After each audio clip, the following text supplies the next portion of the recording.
Well, we lived in Northumberland and we wanted to have a family business. So we moved here in September 2003 with 3 very young children. Jacob's now 24, Oliver's 22, Evie's 18. So they've grown up here since, Evie was 17 months old when we came. So, and it's just an absolutely magical, amazing place. It is so lovely to welcome families to here, to just teach them about the ancient cave system and the fact that it used to be at the bottom of a warm, shallow sea near the equator, and now it's on the top of a hill in the Yorkshire Dales. It's quite mind-blowing. That's quite weird, isn't it? Yeah. And the kids love the fact that it's older than the dinosaurs. So, it's really lovely to welcome people.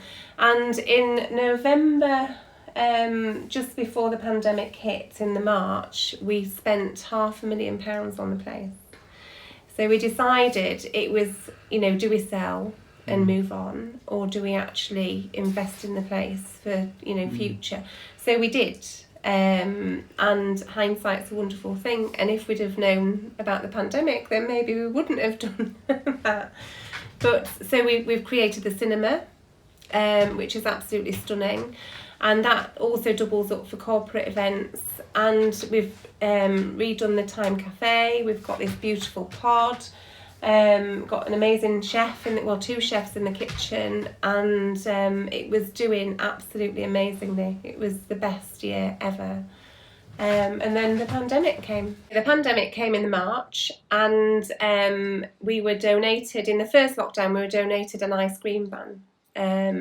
So we did lots of sweet treat trays in the car parks, and that got us through. We also climbed the steps of Stump Cross Caverns 1,000 times. Oh, I saw that, yeah. Which is the equivalent of going up and down the Burj Khalifa about 44 times, and Everest twice.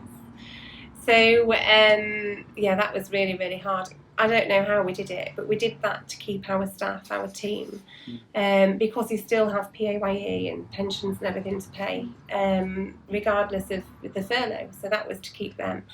And then the second lockdown was really just trying to, get everything sorted and make more social distancing within Stump Cross, for people, for customers and for staff.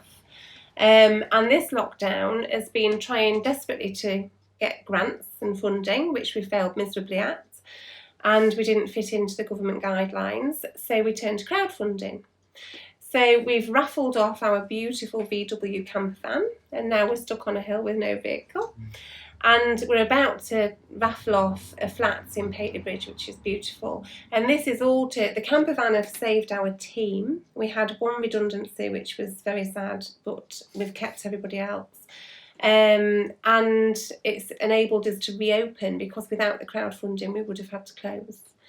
And the flat is to do all the lighting in the caves, because just keeping this place maintained costs £25,000 a year, and with no income, that's quite a big ask. And also, the cave lighting really needs changing, because it's not been done the whole time we've been here, and that was the last thing we were going to do, and we could have done with the 60,000 visitors. But with it being reduced down to 15,000 visitors, we can't afford it. So the flat is actually going to enable us to do the repairs and maintenance on the lighting system, but then we do need to raise £300,000 to renew the whole lighting system, because that's how much it's going to cost. So that's going to be interesting, but we will do it. And at the end of the day, we want to be here for the future generations, and we want people. In the whole time that we've been here, we've had over 1 million visitors to the Yorkshire Dales, and it's not just to Stump Cross, it's to all the visitor attractions, all the lovely restaurants and beautiful places to eat and stay that we've got on our doorstep. So we are such an important part of the rural economy. And we provide 10 jobs in the winter and 20 in the summer. So it's a massive responsibility. And, we've got some amazing customers that have supported us through crowdfunder, and we want to be here for them as well. And, my son's coming to help me run it in the summer, and hopefully he'll be taking it over. So we want to keep it a family business. We've been well supported with them, you know, like Grassington House have given us like an overnight stay and a couple of afternoon teas in the pod that we've been able to raffle off, and raised over £500. But no, we're totally on our own. Apart from obviously business supporting each other in a friendly way, but when it comes to the finances, it's my purse. So, well, we're not going to give in, so we will survive. That's for sure, if it kills me. So what we're going to do next is open. We're going to reopen on the 17th of May. We've got lots of things planned going forward. So we work with Apollo 3D, who's a virtual tour and marketing company, and they are amazing. So we're looking at doing virtual tourism to open us up globally. And also, you know, for people that can't actually come and visit physically, we can actually guide them around. So we've got a virtual tour, but then we're going one step further than that, and we're actually going to be able to guide them around the caves virtually.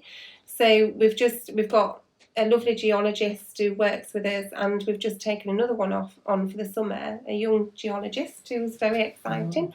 So it means that, you know, we can then look at doing more education. We've just taken a lady on who's going to be our educational officer, so we can get back into schools, and even if they can't visit like physically, we can then take it into the classroom.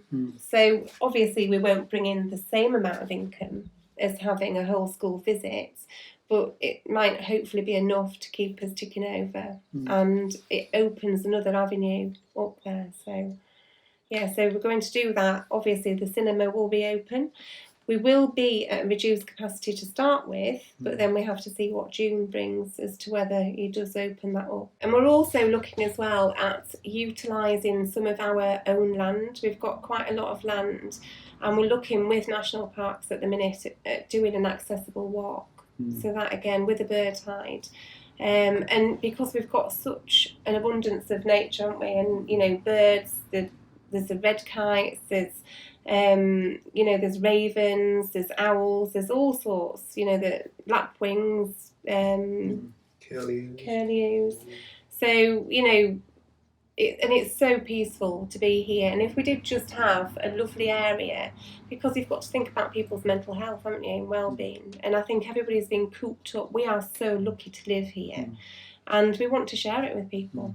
Yes, we did look at that when we were doing the grant applications, because there's a local mining group, and as we've been, you know, going and doing lots of lovely walks on our doorstep in lockdown and now, as you walk on the doorstep at Stump Cross, you see all the old mines and mine workings. So we've thought about doing proper guided walks. In fact, it was something that we were looking at just before lockdown 1 arrived. We were looking at guided walks from Stump Cross. And in fact, we'd advertised to somebody, hadn't we? And then it all shut down. But yeah, definitely, there's definitely so much to learn within this area. Yeah, the restaurant really, really brings a lot of local community. Obviously, you know, people do come to visit the caves, but a lot of the time they like to come and eat. And the cinema really brings a lot of people. And I think, to be honest, this is why we thought about doing an area that they could sit, that they could enjoy, that they could have a little walk around, stretch the legs, look at the bird hide, and bring some of the history of Stump Cross into that as well, you know, like maybe little wolverine footprints and, you know, the reindeers and stuff like that. So we can incorporate the history of Stump Cross within, and also to show you the shafts and, you know, where you are above ground in relation to below ground. That would be really cool. Yeah, that's really nice. And that's interesting. So I think that's more community based. We are looking at doing weddings and corporate events. Maybe on a Thursday and a Friday out of term time. And we have got a few people interested in having a wedding here. So that's something we're definitely interested. Oh, and we do allow camper vans to stay over. We are charging, we did it free last year, but we're charging £5 a van this year. But they have to be customers, so they have to be coming to the cave or the restaurant. They can't just come and stay, because obviously then we wouldn't have room for our customers. And obviously, you know, we have to, because it's going to be so busy, and I think it'll be overwhelming this year. I don't think it'll be a year like any other. Then we do allow people to come and park up to go for a walk, but that is only if we've got space, because we have to accommodate people in the restaurant and, you know, the caves, really, and the cinema. In 1860, there was 2 lead miners coming, 2 brothers, the Newbold brothers, that came looking for lead, and they came from Derbyshire. So because they knew that people would actually pay to go and see show caves, they opened these up for £1 a time. So, and they've been opened ever since. And there was a guy called Septimus Ray that bought the caves for £400. And he had a showground, didn't he? Yeah, so he was a showman and just wanted it as a bit of a, you know, sidekick, really. And then, of course, so it's only ever been in 2 families. And then, of course, we bought it in September 2003, and we've been here ever since. So, but it is really fascinating with the Galena. And when you actually look around this area, you can see all the shafts where, you know, all the old mining works have been done. And also, we have a hidden lake here. So we have the underground explorers, our potholers, the cavemen, that come every week, and they've got areas that they're actually looking for this hidden lake. So we had Christopher Long, who was here in 1921, and he died at a young age. He was a medical student, and I think the story was that he used to use chloroform to let him, you know, to get him to sleep. And I think he took a little bit too much. Yeah, so he found the whole of White Scar Caves, and he also found quite a lot of this cave, and he found a lake, which is supposed to be big enough to put boats on. But he went to the then owners and asked them to share the business with them if he showed them the lake, and they wouldn't.